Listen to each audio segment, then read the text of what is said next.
কোটা সংস্কার আন্দোলন হঠাৎই রূপ নেয় চরম সহিংসতায়।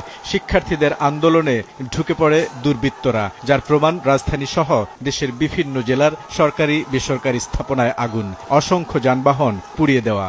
এই ধরনের সহিংসতা কোনোভাবেই শিক্ষার্থীরা করতে পারেন না, এমন মত আইনশৃঙ্খলা রক্ষাকারী বাহিনীর ঊর্ধ্বতন কর্মকর্তাদের। বিএনপি জামাত চক্র এই দেশবিরোধী জঘন্য তাণ্ডবলীলা চালিয়েছে, যা দিবালুকের মতো স্পষ্ট।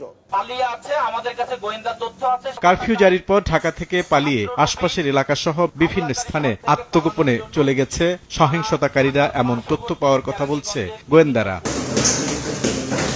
কেরানীগঞ্জের হাসনাবাদ এলাকায় শিবিরের একটি আস্তানায় অভিযান চালিয়ে 5 জনকে গ্রেফতার করেছে পুলিশ। তাদের মধ্যে রয়েছেন ঢাকা জেলা দক্ষিণের ইসলামী ছাত্র শিবিরের বিজ্ঞান ও পাঠচক্র বিষয়ক সম্পাদক আব্দুল কাদের জিলানী, মানব সম্পদ উন্নয়ন বিষয়ক সম্পাদক নাজমুল হোসেন। বাকিরাও রয়েছেন সংগঠনের বিভিন্ন পদে। পুলিশ বলছে, দীর্ঘদিন ধরে এই আস্তানাটি শিবিরের ঢাকা জেলা দক্ষিণের প্রশিক্ষণ কেন্দ্র হিসেবে ব্যবহার হতো। উদ্ধার করা হয়েছে শিবিরের বিভিন্ন লিফলেট ও পুস্তিকা। গ্রেফতারকৃতদের কাছ থেকে জব্দ করা মোবাইল ও বিভিন্ন ইলেকট্রনিক ডিভাইসে তথ্য প্রমাণ অনুযায়ী কোটা সংস্কার আন্দোলনে ভর করে সারা দেশে সহিংসতা ছড়িয়ে দেওয়ার পরিকল্পনা ছিল শিবিরের। স্বপ্নচারী, কাশফুল, বাঁশের কেল্লা সহ বেশ কয়েকটি টেলিগ্রাম গ্রুপে এসব প্রমাণ পেয়েছে পুলিশ।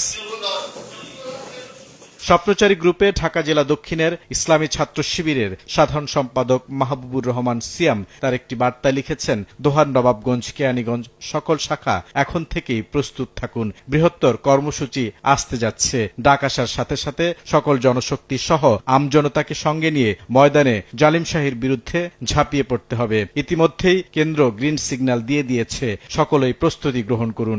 যে কোনো সময় নেট বন্ধ করে দেয়া হবে, তাই অফলাইনে সাংকেতিক শব্দের মাধ্যমে কথা বলা হলে বাকিটা বুঝে নিবেন। টেলিগ্রামের কাশফুল গ্রুপে সিয়ামের দিক নির্দেশনা, আপনি আপনার থানার সভাপতি ও সেক্রেটারির সঙ্গে যোগাযোগ রাখুন। একই গ্রুপে আরেকজন লিখেছেন, ভাই ককটেল প্রয়োজন পুলিশকে প্রতিহত করার জন্য। শিক্ষার্থীদের হাতে বাটুল আর গুলতি তুলে দেওয়ার আহ্বান সিয়ামের। কিভাবে বাটুল দিয়ে আক্রমণ করা যায় সেই কৌশলও শিখিয়ে দেয়া হয়েছে। আন্দোলনকে উস্কে দেওয়ার মতো অসংখ্য অডিও বার্তা এসেছে পুলিশের হাতে। একটি অডিও বার্তায় প্রবেশ মুখ বন্ধ করে ঢাকা অচল করার নির্দেশনা রয়েছে। প্রিয় ভাইরা, আপনারা কেরানীগঞ্জ নবাবগঞ্জে যাদের সক্ষমতা আছে আসতে পারবেন।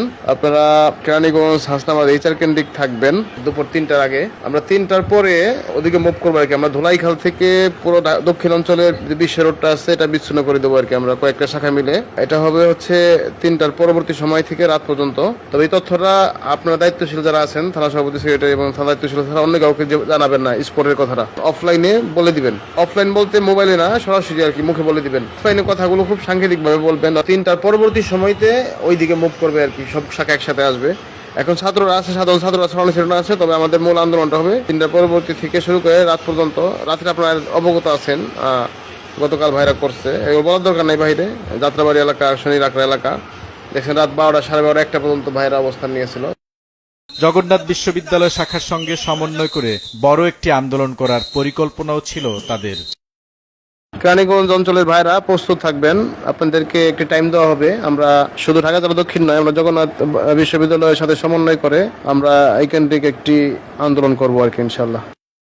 পুলিশ বলছে, ঢাকা কেন্দ্রীয় কারাগার দখলের পরিকল্পনা ছিল ইসলামী ছাত্র শিবিরের। মোবাইলের বিভিন্নভাবে আমরা যাচাই বাছাই করে তাদের স্পষ্ট নির্দেশনা এবং তাদের উপস্থিতি আমরা নিশ্চিত হয়েছি। আমরা ঢাকা জেলার শিবিরের দক্ষিণ শাখার যিনি বিজ্ঞান ও প্রযুক্তি বিষয়ক সম্পাদক তাকে গ্রেপ্তার করেছি এবং তার মোবাইল ডিভাইসে আমরা যে ধরনের নির্দেশনা পেয়েছি, স্পষ্টতই তারা একটি অ্যাপস ইউজ করে তারা গ্রুপ আকারে তারা মেসেজ দিচ্ছে এবং এই যে তারা পোস্তগোলা ব্রিজ হয়ে যে আমাদের এক্সপ্রেসওয়ে এটি তারা কেটে ফেলার বন্ধ করে দেওয়ার পাশাপাশি ঢাকা কেন্দ্রীয় কারাগারেও তাদের একটি পরিকল্পনার আমরা নিশ্চিত হয়েছিলাম এবং আমরা পরবর্তীতে আমাদের ব্যাপক তৎপরতার কারণে তাদের এটি আমরা নস্যাৎ করতে সক্ষম হই। পুরো ঢাকাকে সারা দেশের সঙ্গে বিচ্ছিন্ন করার পরিকল্পনা ছিল তাদের, এমন তথ্য পাওয়ার দাবি পুলিশের। ছাত্র শিবিরের ঢাকা জেলার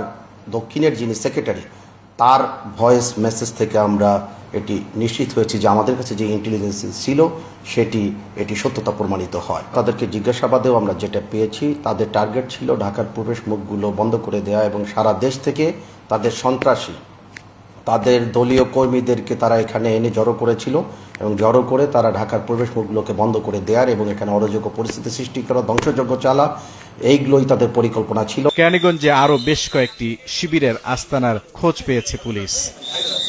বুলবুল রেজা, সময় সংবাদ, ঢাকা।